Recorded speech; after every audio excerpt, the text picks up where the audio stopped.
This week we are back at the very beginning of the Torah, reading the book of Genesis, and not only the book Bereshit, but also Parshat Bereshit, which chronicles, of course, the 7 days of creation and other primordial dramas.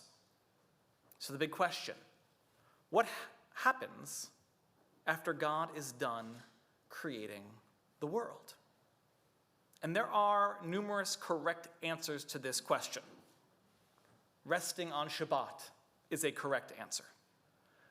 The rest of the Torah is another answer. The entirety of human history is another answer. Judaism is a faith that prides itself on a God who acts in history, a God who is part of the real story of humanity, as opposed to, say, a mythological era like the ones that the Assyrians and the Norse put forward. So this is actually a fairly important question. What has God been up to since creation?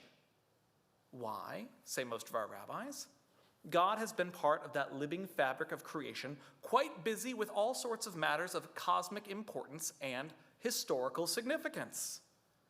And yet one particular midrashic account, which is found in Bereshit Rabbah, spins the entire idea on its head.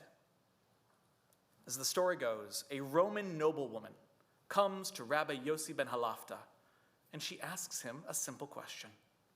How many days did it take your God to create the world? 6 days, he says. And then she asks, well, what has he been doing ever since? And you may think all of these incredible things that I just said, God has been doing history. God has been finishing the world. God has been X, Y, and Z. No, says Rabbi Yossi.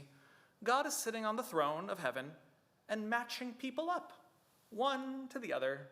This one should be married to this one, and this one should love this one's child, and this one should find love a second time with this person, and this person will join this family, and so on and so forth. And the Roman matron was dumbfounded. Her gods, after all, they finished creating the world too, and then as soon as they finished making the world, they started a war on each other. They fight with storms, they fight with tides, they drink golden ambrosia, they give birth to monsters. They're larger than life. They're primal and raw. They're not doing the job of some common woman putting matches together for this matchmaking stuff. You believe in your God? And she continues on and says, I have 1,000 slaves, more than 1,000 slaves. And I could do what your God does in one evening. I can match them up for marriages as easily as your God does. And the rabbi says, okay, for you it might be easy, but for God it's as difficult as splitting the sea. The matron runs off in a huff, goes home, and sure enough, good to her word, spends the evening splitting up her servants into pairs. She marries this one off to this one, and that one to that one, and just puts them in. It's not hard. It's easy. This one, you look like you'll be great with that one. This one, I have just the one for you. But the next day, one by one, they appear in front of her. And this one's got a bump on his boggin. And this one doesn't have an eye anymore. And this one, his leg is broken. And each one comes again and again before her, and each one is wounded in some way. Who attacked you, she says. And to each one, they say to her, the one you gave me. I do not want them. And immediately she sent for Rabbi Yossi and proclaimed, there is no God like your God. Your Torah is true, pleasing and praiseworthy. You speak with wisdom. And the Midrash concludes by explaining that yes, this is a difficult task for God. Because sometimes God does marry people against the common expectations of the universe. But God always does so with the idea of benefit, growth, and blessing. There is a generational divide that I've noticed in the last few years, especially as I look at myself and my closest friends, as we are often described as, and this is one of my favorite terms, a geriatric millennial. Which is to say someone born between 1980 and 1985. And almost universally, those who I count amongst my closest friends met our spouses and partners in the world. Taylor and I met when she visited HUC, and we sat at the same class in biblical prophecy. Two of my other friends met when they were waiting tables together in Chicago. Another of my friends, who's a rabbi, met at a master's program studying music. Two last ones met at a PhD program. But the weddings that I do today, by and large, and many of the ones that I've done for the last 4 years are, unless they're very young, fresh from college, almost always with someone who they've met online. They get matched up by an unkind algorithm, or they really liked someone's face, or, why not? Swipe left, swipe right. Either way, somehow, miraculously, really, they found their person, and they're going to spend the rest of their lives with them. And there's this funny, odd symmetry, of course, between the Roman matron and the online dating world. Because I don't need to be the one to tell you all the terrible stories that I'm sure you have probably heard from someone who's gone online to find a date.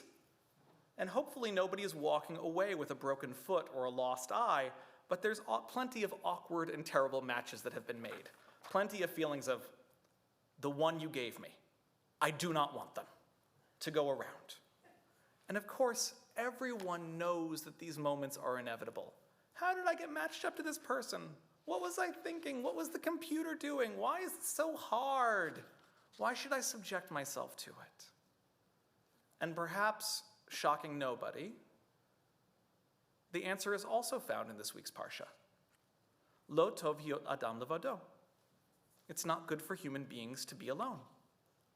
God realizes this about the first Adam and the very first beginning moments of creation. It is the very first wrong thing in the universe, the very first lo tov, not good for us to be alone.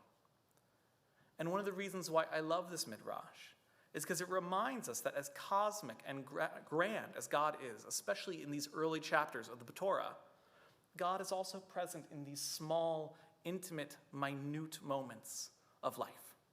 That yes, our God is the God of the infinite cosmos, but also of the tiny little matters of the heart. And not in the sense that we've been hearing so much over the course of the last month of ruler and monarch and judge, but in the way of a deeply connected little shadchan, a God who sets the world into motion and then has spent the rest of time deeply caring about who and what will make you happy. It's a lovely image. To quote Rabbi Abraham Twersky, Alev HaShalom, what is 1 divided by 0? Any takers?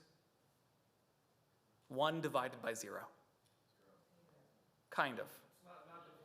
Undefinable, right. Infinity. What is 0.00001 divided by infinity? Or, I'm sorry, divided by 0. I spoiled it again. Infinity. And what is 100 billion divided by 0? Infinity. Infinity is without dimension and limitation, and hence, relative to infinity, both the largest and the smallest are equal in magnitude. And thus, relative to God, who is infinite, the greatest of galaxies and the most prominent of the heavenly hosts, and the smallest of human beings must either be equally significant or insignificant. God is either interested in everything or nothing. And it presents little difficulty then to believe that God is interested in the universe, that God is interested in the lives that God created, and in the actions of individual human beings as well.